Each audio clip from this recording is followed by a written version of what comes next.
Bienvenidos a Díganos la Verdad, la entrevista con Salvador Vázquez. Buenas noches, qué gusto que nos acompañen. Bienvenidos a Díganos la Verdad. Un saludo para todos los que nos ven a través de la señal abierta de Canal 8, mixdemedio.com y todas nuestras redes sociales. El tema de esta noche, la violencia social relacionado con el estado de nuestra salud mental. Para hablar de ello, hemos invitado a la psicóloga Margarita Bale. Como siempre, veamos antes el contexto. Bienvenidos. En contexto. A diario, los salvadoreños vivimos inmersos en una vorágine de tensiones que llamamos comunes, problemas económicos, familiares, laborales y sociales. Nos están muchas veces sin darnos cuenta creando una condición de bomba de tiempo que a la menor provocación nos puede hacer explotar y afectar también a los que nos rodean. El otro escenario que no escapa y que debe ser analizado como elemento que nos afecta en nuestro comportamiento es el de la violencia social y que da como consecuencia la aparición de cuadros serios de ansiedad, temores, fobias, depresiones y trastornos de sueño. Según la Organización Mundial de la Salud, la violencia como resultado del estrés debería ser abordado como tema de salud pública por los gobiernos en turno. Pero, ¿qué tanto estrés podemos manejar sin que éste nos haga caer en un trastorno como los antes mencionados? Acompáñenos y busquemos la verdad. En contexto. Licenciada Margarita Bale, qué gusto tenerla con nosotros. Gracias por aceptar la invitación. No, gracias a ustedes por la invitación. El tema está sumamente interesante. Quiero antes marcar una pauta de confianza. Quiero dejar el formalismo de la licenciada, porque creo que usted es una de las profesionales en psicología más reconocidas en los medios de comunicación, y quisiera me permitiera referirme a usted como tía Maggie. Perfecto, no hay problema. Tía Maggie, bienvenida, qué gusto tenerla con nosotros. Igual. Que por cierto es su marca, ¿no? De hecho, soy marca registrada, como me dicen en la radio. ¿De dónde surgió el tía Maggie? Lo que ocurre es que hace 17 años que yo llegué a los medios, llegué a un programa juvenil y entre broma y broma los muchachos me empezaron a decir que parecía su tía. Terminé siendo la tía Maggie, hasta llegar al punto de que mucha gente me decía así, por ende se volvió mi marca y sigo sosteniéndola 17 años después. Qué bueno. Bien, aclarado ese punto, díganos la verdad. En El Salvador se cumple al pie de la letra lo que la Organización Mundial de la Salud señala como que la salud mental de la población debería ser atendido como un problema de salud pública. ¿Se hace eso en El Salvador? ¿Se aborda de tal manera? No. Definitivamente los problemas de la población salvadoreña, en este momento todo lo que vemos es un tratamiento farmacológico individual y en los medios que ve el gobierno generalmente te dan 20 minutos, media hora con un psicólogo cada X cantidad de tiempo, lo cual hace un tratamiento únicamente intervencionista en crisis, pero no un proceso de seguimiento con fin de curar. La salud mental de la población salvadoreña está gravemente afectada desde los últimos, digamos, 50 años, si no es que vamos más atrás, y a la mayoría de gente que se les olvida que no solo estamos viviendo la violencia social actual, sino que tenemos generaciones atrás cargando una guerra, una posguerra y ahora un nuevo tipo de guerra. ¿Usted sostiene que los niveles de violencia y las manifestaciones de conducta que se están viviendo de alguna manera son el resultado de lo que ya varias generaciones vivimos durante la guerra? ¿Cómo es eso? Lo que nosotros tenemos que tener claro es que la violencia toma sus características y se expresa en un contexto social concreto, y ese contexto tiene historia. A nosotros los salvadoreños la violencia la vivimos diferente porque vivimos una guerra civil, entre comillas, de baja intensidad, que para nosotras no lo fue, en donde muchos naturalizamos muchos traumas y muchos fenómenos de guerra que fuimos educándonos para sobrevivir en ese instante. Pero bajo ese parámetro educamos a la siguiente generación. Por ejemplo, Para nosotros un asesinado no era asesinado, apareció muerto. Y gracias a Dios que aparecieron el cuerpo. En ese sentido, empezamos a ver que con que apareciera el cuerpo era bueno y que teníamos que estar tranquilos y satisfechos, y la siguiente generación naturalizó eso. Y luego la tercera generación fue educada por esta que ya traía distorsionado el proceso. A eso únale la llegada de los videojuegos, el internet, las series cada vez más violentas en televisión. Entonces, la violencia se ha ido naturalizando de tal forma que el salvadoreño ve muy natural el aparecimiento de muertos todos los días. Ya casi nadie ve la cifra negra, nadie ve anormal que en el tráfico nos gritemos o que alguien sobrepase a otro y saque un arma. Ya es como, otro más. Y nadie hace realmente intervención. Ahora, planteado ese escenario, es alarmante. Entonces, ¿qué va a pasar 2, 3, 4 generaciones futuras? Una de las preocupaciones que la mayoría de los que hacemos psicología social política es que empiecen a haber asesinatos no encubiertos por la delincuencia actual.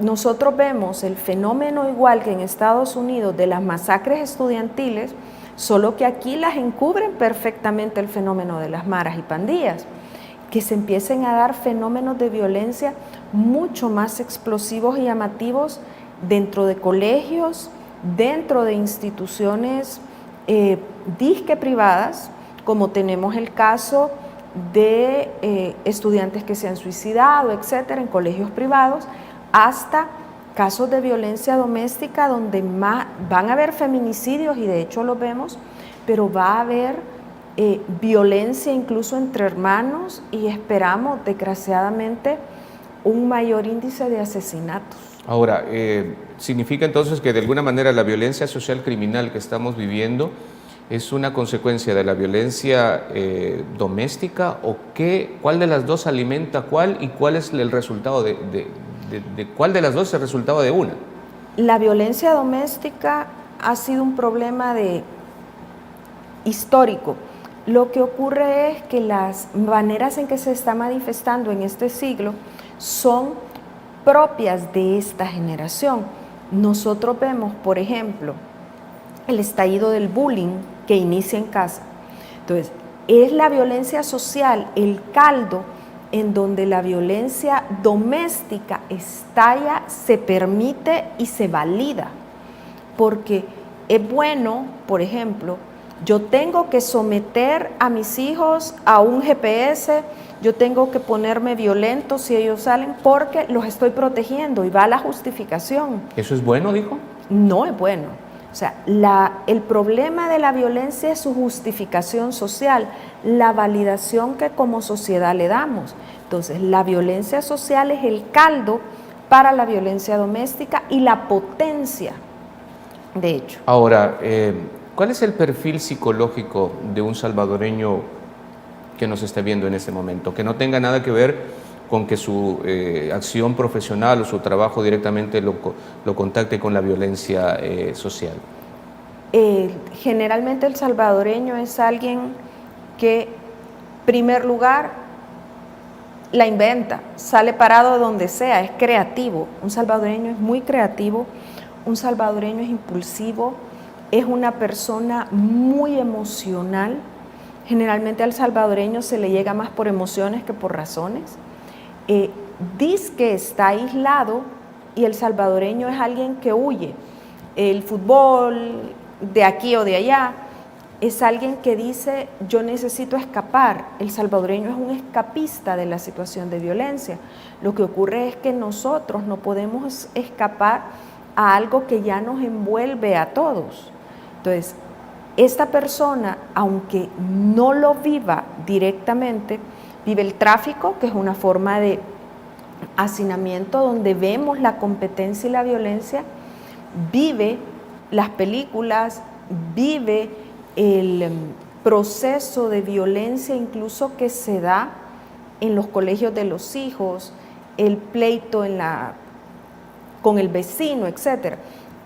Incluso nosotros, aunque digamos que no, hay calles por las que no podemos pasar, hay zonas donde no debemos pasar, y eso es una forma de violencia, nos está tirando el mensaje indirecto de inseguridad. Entonces, aunque digamos que no estamos expuestos, sí lo estamos. Tía Maggie, ¿pero al salvadoreño le gusta la violencia? Me lo responde después de la pausa. Perfecto. Vamos a marcar la primera pausa comercial, ya regresamos con más de Díganos la Verdad.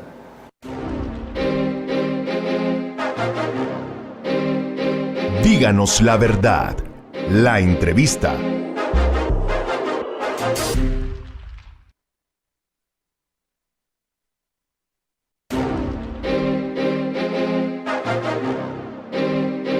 Díganos la verdad. La entrevista.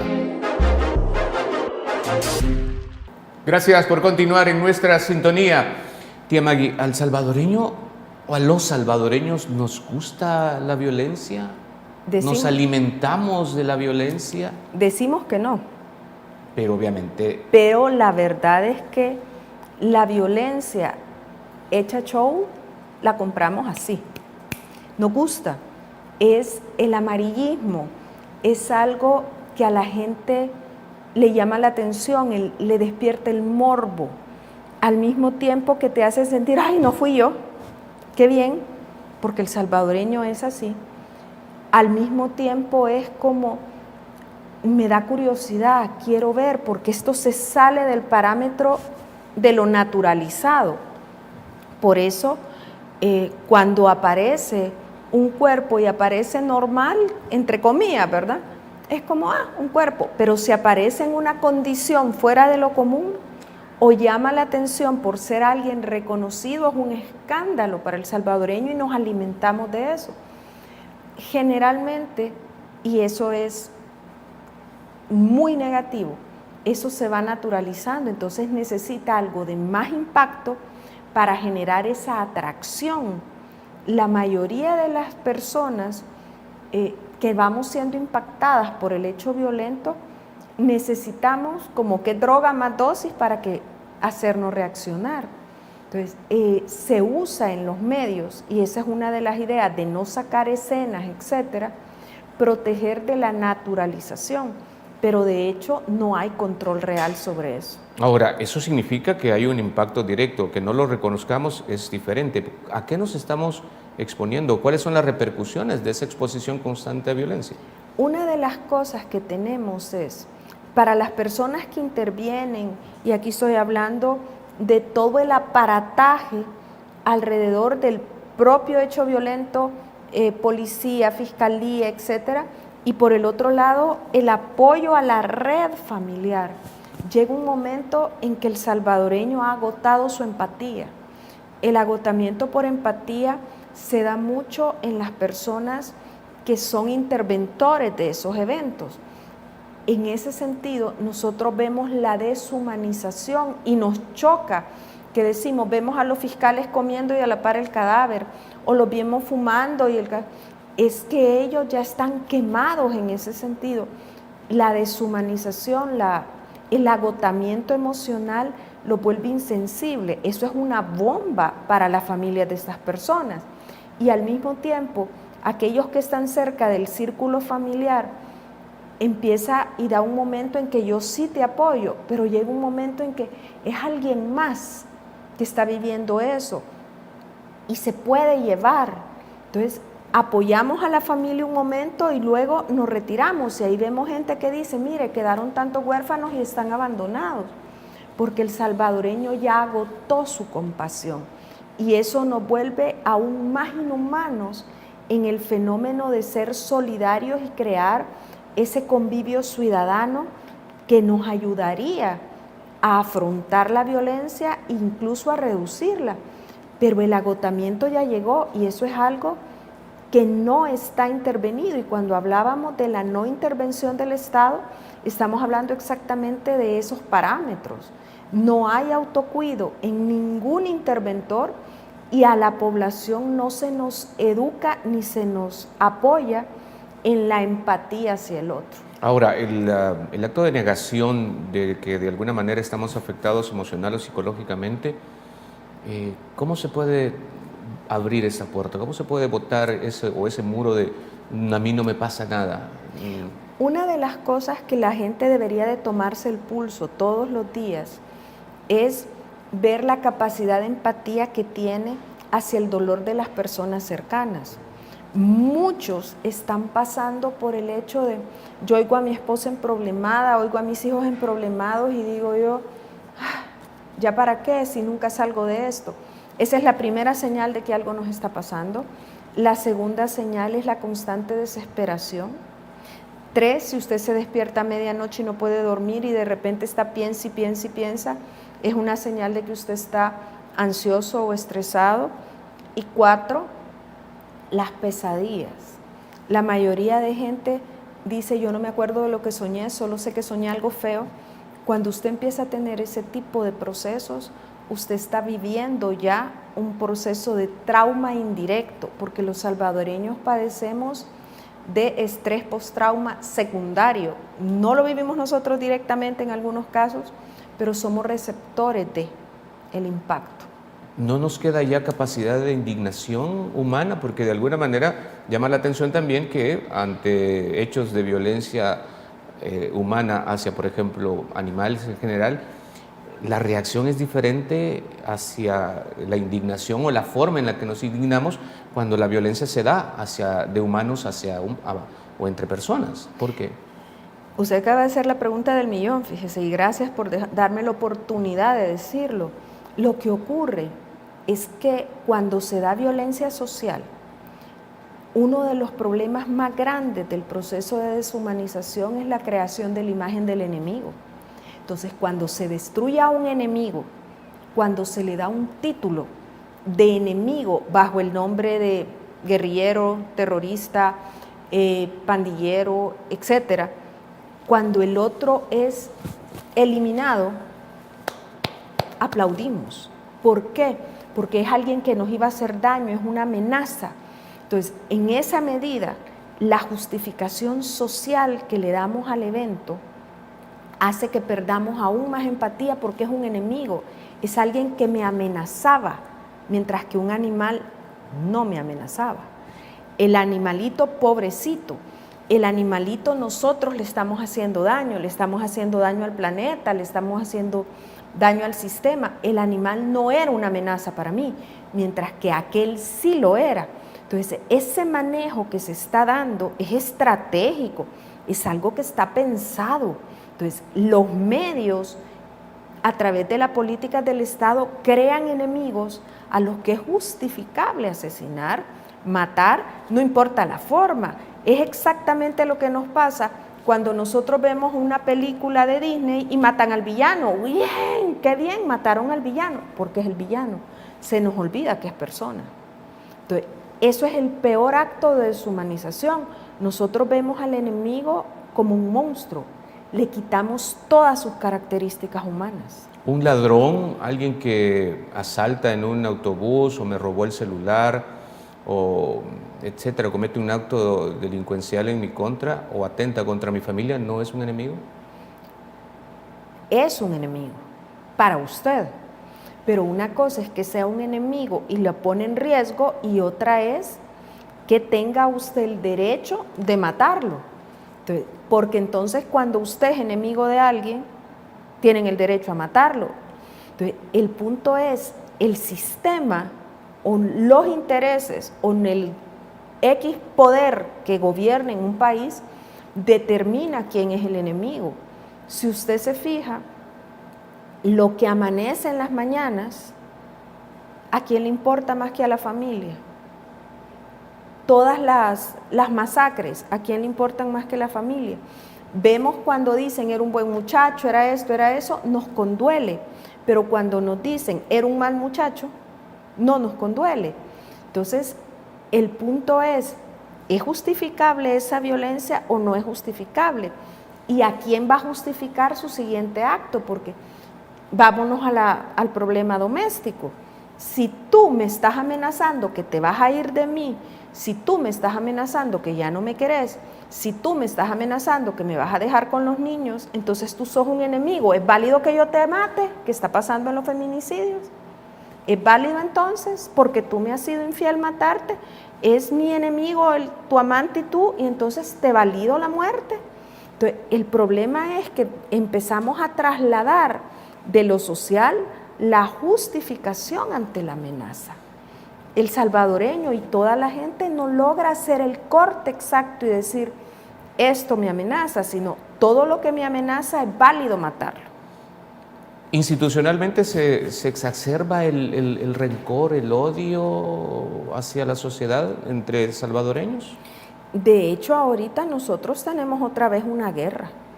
Lo que ocurre es que esta guerra no es un solo enemigo versus el Estado. Ahorita tenemos una serie de grupos y el Estado.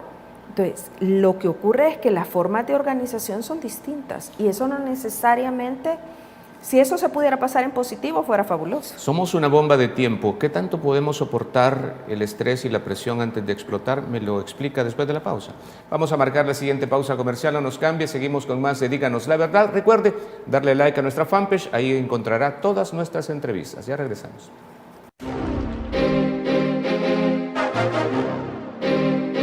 Díganos la verdad. La entrevista.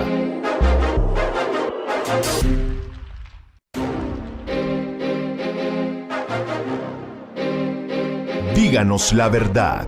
La entrevista.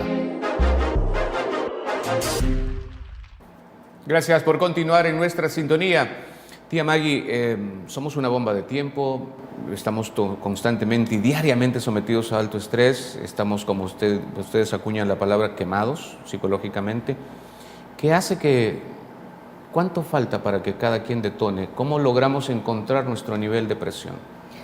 La mayoría de nosotros tiene que darse cuenta cuando usted empezó a somatizar, es decir, a transformar sus emociones en enfermedad. Cuando usted empieza a tener irritabilidad en situaciones en que no lo tenía, cuando deja de socializar, y el aislamiento es una de las formas de protegerse para no manejar el estrés. En el momento en que usted prefiere estar en el teléfono, no chateando, viendo una página, haciendo cualquier otra cosa, pero aislado del mundo, eso significa que usted está empezando a tener síntomas de que la explosión es inminente. Una de las cosas que todos los salvadoreños tenemos que aprender es hacer autocuido. La mayoría de nosotros no busca la manera de descargar el estrés de manera positiva. Y sí deberíamos de hacerlo, porque no podemos llegar a ese punto de estallido todos. Hay que buscar las maneras adecuadas de descargarse. ¿Necesariamente la explosión tiene que terminar en destrucción? Muchas veces la destrucción no es hacia afuera, es hacia adentro. Ahí es donde la Organización Mundial de la Salud sostiene que hay muchísimas más depresiones. La pandemia de soledad del siglo XXI se declaró pandemia ya. Estamos en algo en que en segundos podemos entrar en contacto con alguien y los ancianos y los niños se sienten profundamente solos. Entonces, el estallido no va a ser necesariamente hacia afuera, va a haber una serie de estallidos hacia adentro. La población salvadoreña está altamente medicada. En fármacos que son de uso psiquiátrico están siendo administrados por internistas, ginecólogos, neurólogos y una serie de médicos porque te dicen estás estresado y automáticamente te medican. Entonces, pero mucho salvadoreño está recurriendo a ansiolíticos, antidepresivos y estabilizadores del estado de ánimo cada vez con más frecuencia. ¿Es cierto que las mujeres son más susceptibles a repercusiones de estrés que los hombres? Teóricamente nosotros los manifestamos primero. Lo que ocurre es que como a nosotros nos han educado para ser más emocionales, en nosotros el impacto se nota más porque afecta nuestra condición emocional.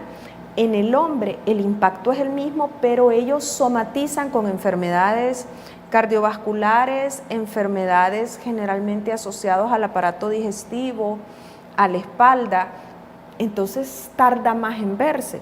Las mujeres son como más se me altera mi periodo, colitis, gastritis, dolores de cabeza y lo manifiestan más rápido, pero el impacto es igual en ambos. ¿Cómo podemos identificar a un niño, por ejemplo, que ya está sufriendo algún nivel de estrés o algún tipo de afectación emocional psicológica? Lo primero que vemos en un niño es el hecho de que él le cuesta conciliar el sueño o tiene un sueño sumamente inquieto, se vuelve más irritable. Generalmente un niño estresado es un niño que tiene problemas de conducta. ¿En qué sentido? Le cuesta obedecer, se niega a hacer ciertas cosas y se niega con vehemencia. No quiero, no me gusta. Tiende a volverse un poquito más agresivo en el colegio.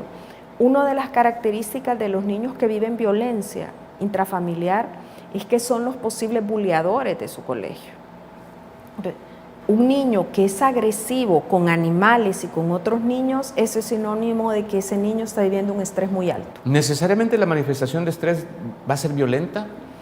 En la mayoría de casos, cuando esa es una vía que le es fácil al niño, sí. Si no, tenemos niños, y desgraciadamente hoy tenemos niños con colitis a los 7 años, niños con problemas respiratorios, y en el caso del aislamiento, que es la otra opción, estamos hablando de que ya hay casos de niños en El Salvador que pasan jugando 14 horas al día, metidos en sus teléfonos. Esa es una manifestación obvia de aislamiento. ¿Por qué ustedes lo señalan con tanta vehemencia y preocupación? Porque está bien que un niño juegue, está bien que un niño entre a un mundo virtual y lo aprenda a manejar. El problema es que no desarrolle las habilidades para moverse en un mundo todavía real, fuera de la virtualidad. Si estuviéramos en una sociedad más avanzada, donde digamos todo fuera tecnológico, se viera menos preocupante, pero en América Latina todavía las relaciones sociales son prioritarias e importantes, al punto de que te conseguís un trabajo, entre otras cosas, por tu capacidad de socializar, por tus contactos, por la forma en que te manejas con el mundo, por tu inteligencia emocional. Y si el salvadoreño lo desarrolla, ¿qué va a pasar a mediano plazo? ¿La sociabilidad como tal está en peligro entonces? Sí. De hecho, nuestra capacidad de ser seres sociales tienen que ser desarrolladas en ambos mundos, en el mundo virtual y en el mundo real. Y la mayoría de niños están perdiendo su capacidad de reconocimiento emocional ante la violencia. Porque cuando tú vivís violencia, lo primero que decís es, ¡qué horror! Pero muchas veces no es horror lo que sentimos asco, sentimos angustia, sentimos tristeza, pero todo está encubierto por el ¡qué horror! Entonces, la falta de reconocimiento emocional es una de las características del salvadoreño, es súper impulsivo, pero no distingue sus emociones, entonces no las puede manejar. Usted mencionaba hace un momento que somos una sociedad altamente medicada, entonces, ¿cuál es la solución ante las manifestaciones de miedos extremos, de fobias, ataques de pánico? ¿No necesariamente son tratados químicamente?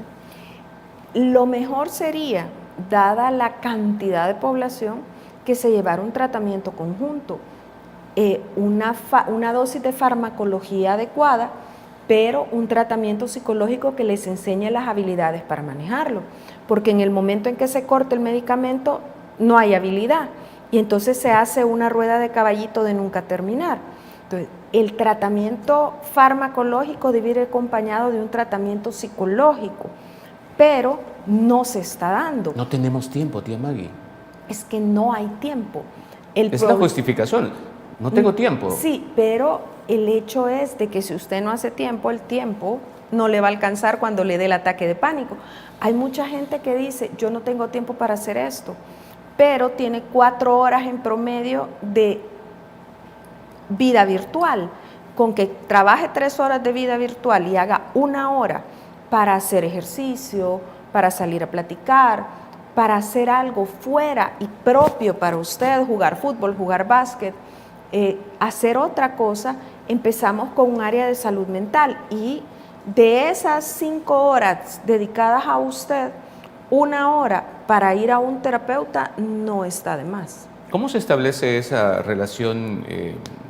Porque de repente uno tiene, sí, voy al psicólogo, digo, voy al gimnasio, voy con mis amigos, pero ¿cómo se establece una relación con un psicólogo? ¿Qué tanto debo? Porque me da miedo, el salvadoreño le da miedo, cree que está enfermo, etcétera. Hay muchos tabúes al respecto de establecer una relación con un psicólogo. Lo que ocurre es que la mayoría de gente confunde. El psiquiatra ve a una persona con trastornos mentales.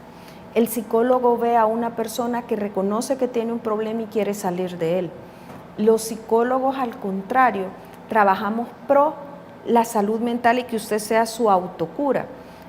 Ir a un psicólogo es la primera señal de salud mental que uno tiene, porque dice, ok, algo me pasa, algo no está bien, necesito clarificarme. Uno no les soluciona el problema, les ayuda a clarificarse y a buscar juntos una solución. Pero el salvadoreño todavía tiene miedo a ser catalogado como loco. Entonces, la pastilla es más fácil de ocultar, me la tomo a escondidas, nadie me ve. Entonces, en ese sentido, es más fácil una medicina, pero no necesariamente es la solución. Sistemáticamente la tecnología y todos los avances a corto plazo siguen apostándole a aislar más a las personas. Esto tiene un objetivo claro. Hablamos de eso después de la pausa. Perfecto. Vamos a regresar con más de Díganos la Verdad, no nos cambie.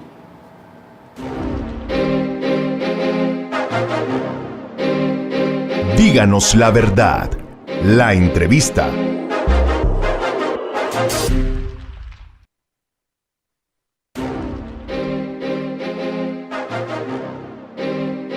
Díganos la verdad. La entrevista. Gracias por continuar en nuestra sintonía. Tía Maggie, entonces, ¿a quién le conviene aislarnos socialmente?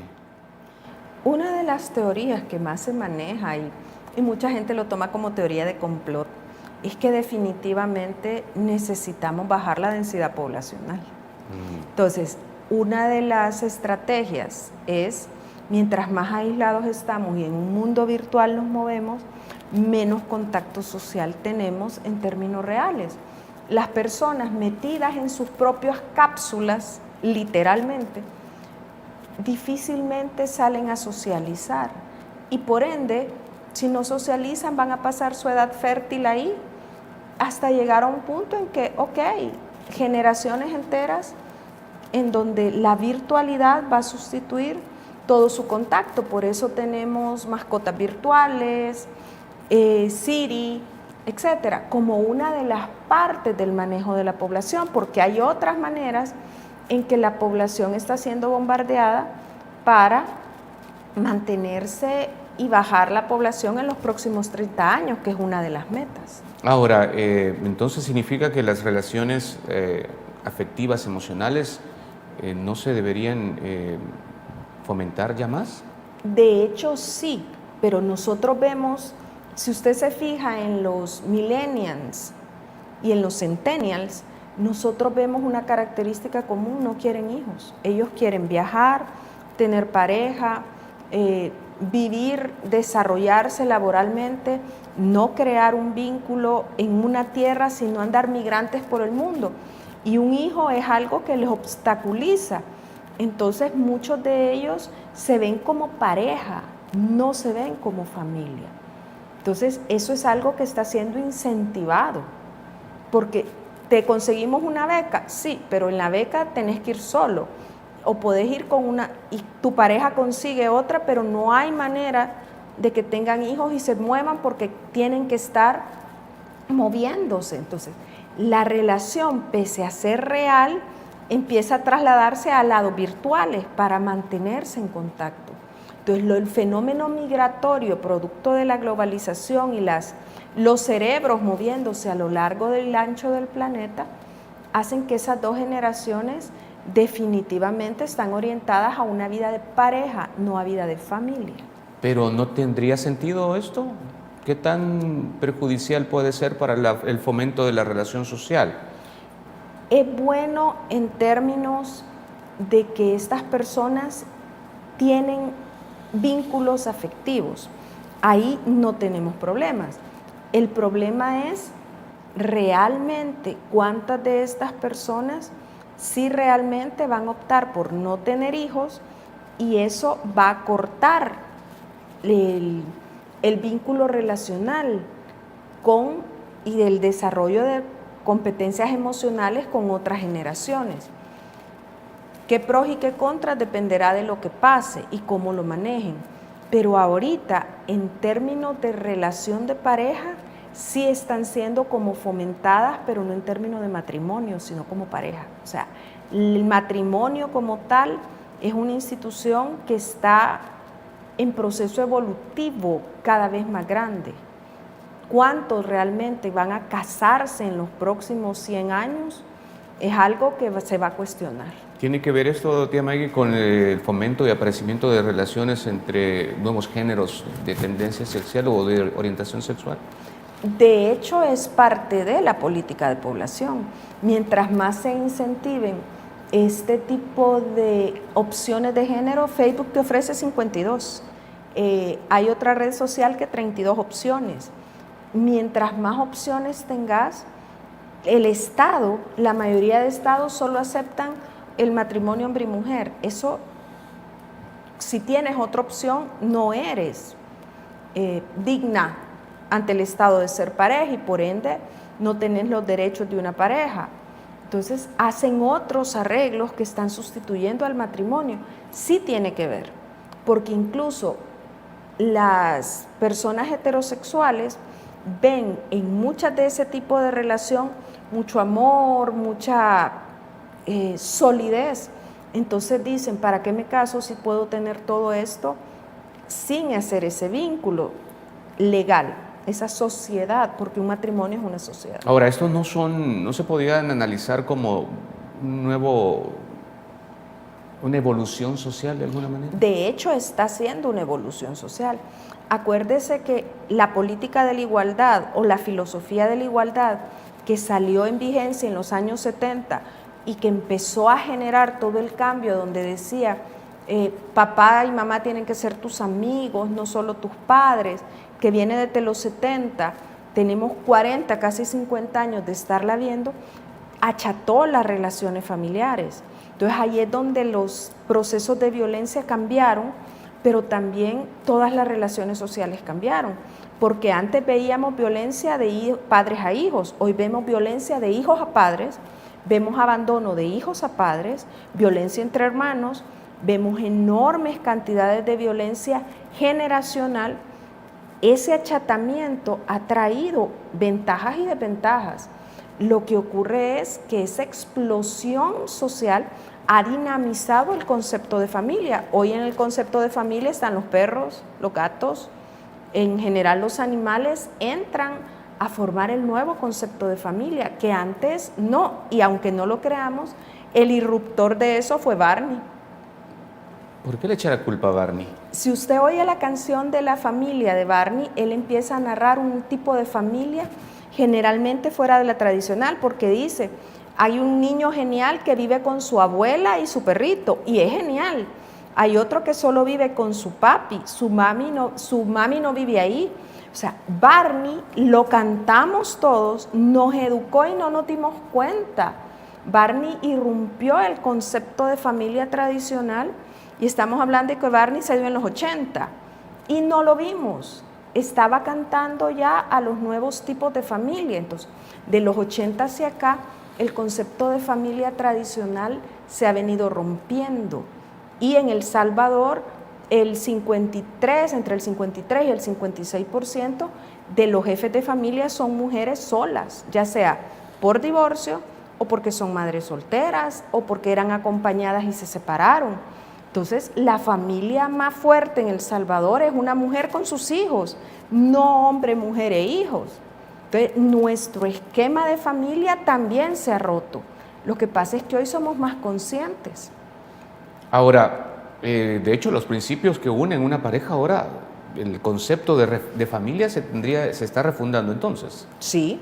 Lo que me acerca a una pareja o que une una pareja necesariamente ya no es el amor.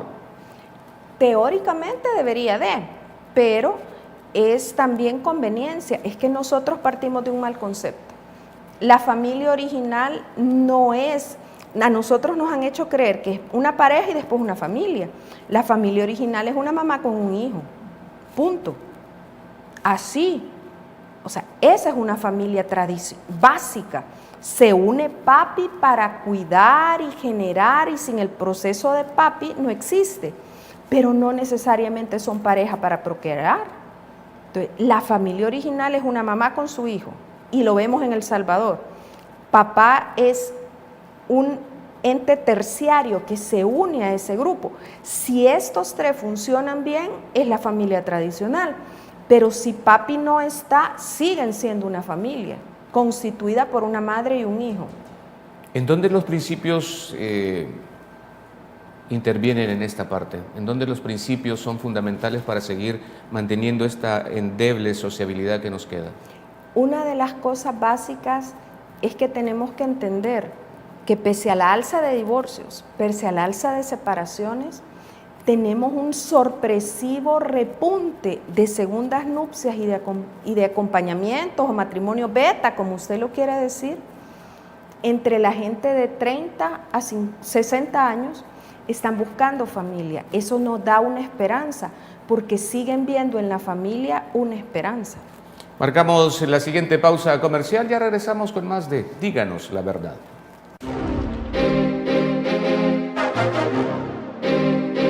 Díganos la verdad. La entrevista.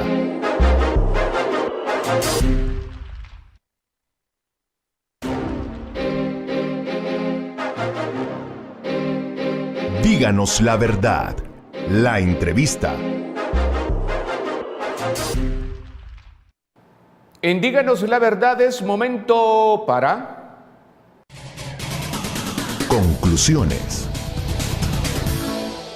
Tía Maggie, ¿qué necesitamos entonces los salvadoreños y cuál sería el soporte, el aporte, el apoyo que la psicología nos tendría que dar para acabar con estos niveles de violencia? Lo primero que nosotros tenemos que entender es que tenemos que tener dos vertientes de ayuda. Uno, desde la psicología social política, entender y desestructurar la justificación de la violencia que estamos teniendo. Toda justificación es lo que valida. Entonces, desestructurar esa justificación para la violencia de género, para la violencia de pareja, para la violencia social, etcétera, es parte de construir nuevas formas de convivencia. Nosotros no hemos llegado a hablar de una cultura de paz, ahorita estamos solamente en una cultura de no violencia. Generar una cultura de paz va a ser estructurar nuevos conceptos partiendo de nuestra realidad objetiva, pero mientras sigamos validando la violencia, esto no va a parar en un primer momento. Y desde el otro lado, la cultura del autocuido, la cultura en la cual usted debe de aprender en qué momento le suena el cascabelito literal de que ya usted está al borde o que está cargándose negativamente y debe de buscar una forma de vaciarse, ya sea en términos de deporte, de hacer un hobby, de dedicarse 10, 15 minutos en privado para usted, pero empezar a cuidar de sí mismo es vital. Y si ya usted tiene síntomas de ansiedad, taquicardia, sudoraciones, sueños, pesadillas, en el tráfico se siente sofocado, etcétera, buscar ayuda. Quítese la idea de que usted está loco. Usted no está loco, usted está viviendo un proceso de estrés por un proceso social, y que tenga esos síntomas es señal de que usted está todavía lo suficientemente saludable para buscar ayuda. Puntualmente, cuando usted dice hay que dejar de justificar la violencia, se refiere específicamente porque se insiste mucho en denuncia. Puntualmente, ¿a qué se refiere? Cuando hablamos, usted puede denunciar, de hecho, pero en la denuncia tenemos una enorme cantidad de mujeres que van a denunciar violencia y después la quitan porque sienten que han atacado ellas. Y no es ese el punto. El punto es entender qué justifica que me maltraten, porque soy mujer o porque yo tengo miedo, y lo dicen muchos hombres, de que hoy las leyes están a favor, que mejor me callo de lo que me está pasando porque todo está a favor de la mujer. Esas justificaciones no son válidas. Usted tiene derecho a buscar justicia, pero tiene que quitarse la idea de que es validado por el quehacer social. Si usted está viviendo violencia, no hay justificación para vivirla, tiene que buscarle una solución. Cuando usted dice, por ejemplo, es que está estresado, es que ella andaba enojada, es que andaba con el periodo, usted está justificando y al decir eso se está sometiendo. Deje de justificar, actúe y no actúe en represalias, sino actúe buscando soluciones constructivas para todos. ¿El Estado o el próximo gobierno ha escuchado algo alentador o algún esbozo de que la salud mental sea su prioridad? Me lo dice en un minuto antes de terminar. Okay. ¿Ha escuchado algo? Vaya, a este momento no, pero sí espero ver cambios, porque la salud mental en el Ministerio de Salud son 2 personas para 6 millones de salvadoreños, entonces sí espero un cambio radical en ese aspecto. Tía Maggie, fue un gusto haberla tenido con nosotros. No, a gracias. ustedes, gracias por invitarnos y por esta amena conversación. Gracias. A ustedes por la sintonía y ya escucharon, la verdad no siempre suena como uno quisiera. Buenas noches. Esto fue Díganos la Verdad, la entrevista con Salvador Vázquez.